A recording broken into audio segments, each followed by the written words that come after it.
ವಾಲ್ಮೀಕಿಗಳು ಮಹರ್ಷಿಗಳಾಗಿ ರಾಮಾಯಣವನ್ನು ರಚಿಸುವಲ್ಲಿಯವರೆಗೆ ತಮ್ಮ ವಿಶೇಷವಾದಂತಹ ಜ್ಞಾನ ಸಂಪತ್ತವನ್ನು ವಿತರಿಸಿದ್ದಾರೆ. ಶ್ರೀರಾಮನನ್ನು ಆ ಕುಜದೋಷ ಬಿಡಲಿಲ್ಲ. ಶ್ರೀರಾಮನಿಗೆ ಒಬ್ಬ ಅಗಸನಿಂದ ಅವಮಾನ. ಇದನ್ನೆಲ್ಲ ನೋಡುವಾಗ ಗ್ರಹಗಳ ಸ್ಥಿತಿ ಯಾವ ರೀತಿಯಲ್ಲಿದೆ ಹೇಳುವಂತಹದ್ದನ್ನು ನಾವು ವಿಮರ್ಶೆ ಮಾಡಬೇಕು. ಪ್ರಿಯ ವೀಕ್ಷಕರೇ ನಮಸ್ಕಾರ. ಕಾರ್ಯಕ್ರಮವನ್ನು ನೋಡಿ ಸುಮ್ಮನಾಗಬೇಡಿ, ನಮ್ಮ ವಾಹಿನಿಯನ್ನ ಸಬ್ಸ್ಕ್ರೈಬ್ ಮಾಡ್ಕೊಳ್ಳಿ. ಸಬ್ಸ್ಕ್ರೈಬ್ ಮಾಡಿ ಪ್ಲೀಸ್. ಶ್ರೀ ಗುರುಭ್ಯೋ ನಮಃ. ಹರಿ ಓಂ. ಪ್ರೀತಿಯ ವೀಕ್ಷಕರಿಗೆಲ್ಲ ನಮಸ್ಕಾರಗಳು. ಹರೇ ರಾಮ. ರಾಮಾಯ ರಾಮಭದ್ರಾಯ ರಾಮಚಂದ್ರಾಯ ವೇದಸೆ ರಘುನಾಥಾಯ ನಾಥಾಯ ಸೀತಾಯ ಪತಯೇ ನಮಃ. ಶ್ರೀರಾಮಚಂದ್ರಾಯ ನಮಃ. ಆತ್ಮೀಯರೇ, ನಾವು ಶ್ರೀರಾಮಚಂದ್ರನ ಮಹಿಮೆಯನ್ನು ತಿಳಿದುಕೊಳ್ತಾ ಇದ್ದೇವೆ. ರಾಮ ಹೇಳುವಂತಹ ಶಬ್ದಕ್ಕೆ ಎಷ್ಟು ಅರ್ಥ ಇದೆ, ಎಷ್ಟು ಅರ್ಥಗರ್ಭಿತವಾಗಿದೆ ಹೇಳುವಂತಹದ್ದನ್ನು ನಾವು ತಿಳಿದುಕೊಳ್ತಾ ಇದ್ದೇವೆ. ನೋಡಿ, ರಾಮ ಅಂದ ತಕ್ಷಣದಲ್ಲಿ ಮಧುರವಾದಂತಹ ಈ ಶಬ್ದ ಪ್ರತಿಯೊಂದು ಪಶು ಪಕ್ಷಿಗಳಿಗೂ ಸಹಿತವಾಗಿ ಸಂತೋಷವನ್ನು ಕೊಡ್ತಾ ಇತ್ತಂತೆ. ಕೂಜಂತಂ ರಾಮರಾಮೇತಿ ಮಧುರಂ ಮಧುರಾಕ್ಷರಂ ಆರುಹ್ಯ ಕವಿತಾ ಶಾಖಾಂ. ದೊಡ್ಡ ಕಾವ್ಯ. ಇದನ್ನು ವಾಲ್ಮೀಕಿ ಮಹರ್ಷಿಗಳು ಅದ್ಭುತವಾಗಿ ರಚನೆಯನ್ನು ಮಾಡಿದರು. ವಾಲ್ಮೀಕಿ ಮಹರ್ಷಿಗಳು ವಾಲ್ಮೀಕದಿಂದ ಹುಟ್ಟು ಬಂದವರು. ಆದ್ದರಿಂದ ವಾಲ್ಮೀಕಿ ಹೇಳುವಂತಹ ಹೆಸರು ಬಂದಿರತಕ್ಕಂಥದ್ದು. ವಾಲ್ಮೀಕಿಗಳು ಮಹರ್ಷಿಗಳಾಗಿ ರಾಮಾಯಣವನ್ನು ರಚಿಸುವಲ್ಲಿಯವರೆಗೆ ತಮ್ಮ ವಿಶೇಷವಾದಂತಹ ಜ್ಞಾನ ಸಂಪತ್ತವನ್ನು ವಿತರಿಸಿದ್ದಾರೆ. ಶ್ರೀರಾಮಚಂದ್ರ ರಾಮ ಈ 7 ಹೇಳುವಂತಹ ಅರ್ಥಗರ್ಭಿತವಾಗಿರ್ತಕ್ಕಂಥದ್ದು. 7 ಎದ್ದೇಳು. ನಾವು ಲಗ್ನದಿಂದ 7ನೇ ಮನೆಯನ್ನು ನೋಡ್ತೇವೆ. ಆ 7ನೇ ಮನೆಯಲ್ಲಿ ಕುಜ ಇದ್ದ. ಕರ್ಕಾಟಕ ಲಗ್ನದಲ್ಲೇ ಗುರು ಮತ್ತು ಚಂದ್ರರು.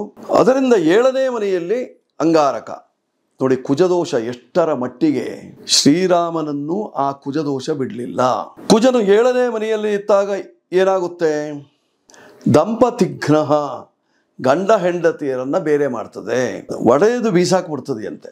ಗಂಡ ಹೆಂಡತಿಯರ ಮನಸ್ಥಿತಿಯನ್ನು ಒಡೆದು ಬೀಸಾಕಿಬಿಡ್ತದೆ. ಯಾವ ಮೂಲಕವಾಗಿ?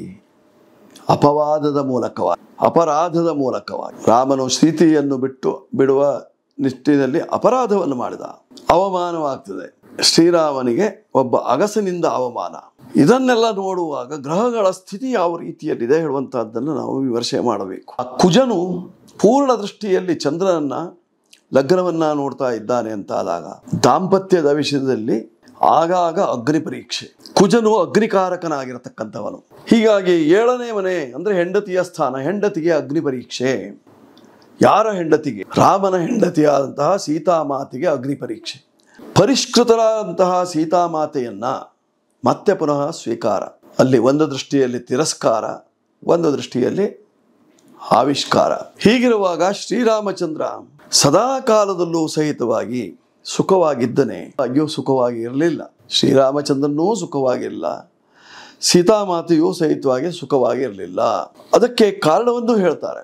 ಕರ್ಕಾಟಕ ಲಗ್ನದಿಂದ 4ನೇ ಮನೆಯಲ್ಲಿ ಶನಿ, ಸುಖಸ್ಥಾನದಲ್ಲಿ ಶನಿ ಮಹಾತ್ಮ ಇದ್ದದ್ದರಿಂದ, ಕುಟುಂಬ ಸ್ಥಾನಕ್ಕೆ ಅಂಗಾರಕನ ದೃಷ್ಟಿ ಬಿದ್ದದ್ದರಿಂದ, ಅದೇ ಕರ್ಕಾಟಕ ಲಗ್ನಕ್ಕೆ ಶನಿಯ ದೃಷ್ಟಿಯೂ ಬಿದ್ದದ್ದರಿಂದ ನೋಡಿ 10ನೇ ಮನೆಯಿಂದ ನೋಡ್ತಾ ಇದ್ದಾನೆ. ಹೀಗಿರು ಎಲ್ಲಿಂದ ಅಭಿವೃದ್ಧಿ ಆಗ್ತದೆ, ಎಲ್ಲಿಂದ ಯಶಸ್ಸು ಉಂಟಾಗ್ತದೆ, ಎಲ್ಲಿಂದ ಕೀರ್ತಿ ಉಂಟಾಗ್ತದೆ, ಇದನ್ನು ನಾವು ತಿಳಿದುಕೊಂಡಾಗ ರಾಮ ಮಹಿಮೆ ಅಪಾರವಾಗಿದೆ ಹೇಳುವಂತಹದ್ದನ್ನು ನಾವು ತಿಳಿದುಕೊಳ್ಳಬೇಕು. ಆ ರಾಮನನ್ನು ನಾವು ಆರಾಧಿಸಿದಾಗ ನಮಗೆ ಬರತಕ್ಕಂತಹ ಎಲ್ಲ ವಿಘ್ನಗಳು ಸಹಿತವಾಗಿ ನಿವಾರಣೆಯಾಗ್ತದೆ.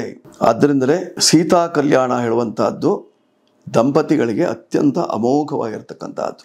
ಸೀತೆಯನ್ನ ವರಿಸಿದ ನಂತರದಲ್ಲಿ ಶ್ರೀರಾಮನ ಜೀವನದಲ್ಲಿ ಏನೆಲ್ಲ ಆಯಿತು, ಶ್ರೀರಾಮನು ಜೀವನದಲ್ಲಿ ಏನೆಲ್ಲ ಕಷ್ಟಪಟ್ಟ ಇತ್ಯಾದಿಗಳನ್ನ ನಾವು ತಿಳಿದುಕೊಳ್ಳಲಿಕ್ಕೆ ಸಾಧ್ಯತೆ ಇರತಕ್ಕಂಥದ್ದು. ಒಟ್ಟಾರೆ ಶ್ರೀರಾಮಚಂದ್ರನ ಜೀವನವು ಅತಿ ಕಷ್ಟವನ್ನು ಅನುಭವಿಸಿತು. ಕೊನೆಯ ಕಾಲದಲ್ಲಿ ಕಲಿಪುರುಷನಿಂದ ಅರ್ಥಾತ್ ದೂರ್ವಾಸರಿಂದ ರಾಮನ ವಿಷಯವನ್ನು ಹೇಳಲ್ಪಟ್ಟು ರಾಮನು ನಿರ್ಯಾಣವನ್ನು ಹೊಂದುವಂತಹ ಸ್ಥಿತಿಗೆ ಬಂದ.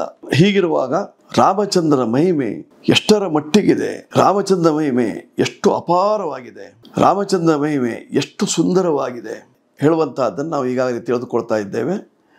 ಮುಂದುವರಿಸೋಣ. ನಮಸ್ಕಾರಗಳು.